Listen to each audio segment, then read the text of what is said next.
Si la evolución nos ha favorecido sobre los seres vivos con inteligencia y físicamente, ¿por qué nos arropamos y no evolucionamos para tener pelo en todo el cuerpo y estar adaptados en nuestro hábitat? No, es al revés. Teníamos el cuerpo cubierto de pelo y el pelo se fue perdiendo conforme nos convertimos en cazadores, según calculan algunos expertos en evolución. Esto no es una verdad que pueda establecerse a rajatabla. Pero lo que se calcula es que cuando nos volvimos cazadores necesitamos enfriar nuestro cuerpo a más velocidad y para ello nos estorbaba la piel, nos estorbaba el pelaje.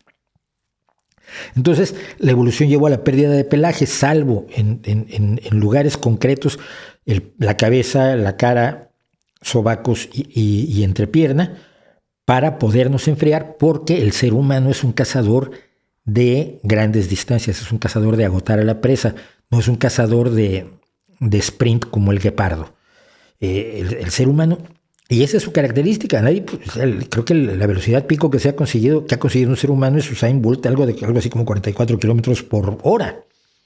Y 44 kilómetros por hora para un perro, por ejemplo, pues son triviales. Pero muy pocos animales pueden correr una maratón o hacer un hombre de hierro, un triatlón de estos, de nadar, ciclismo y correr. Entonces, el ser humano es un animal de resistencia, de carrera de resistencia, y lo que hacía era perseguir a los animales hasta que caían exhaustos y entonces los mataban. Esa historia de que te vas contra un mamut en plenitud de condiciones y le metes una lanza, pues no hay quien lo haga. Pues cualquier persona seria dice, yo no.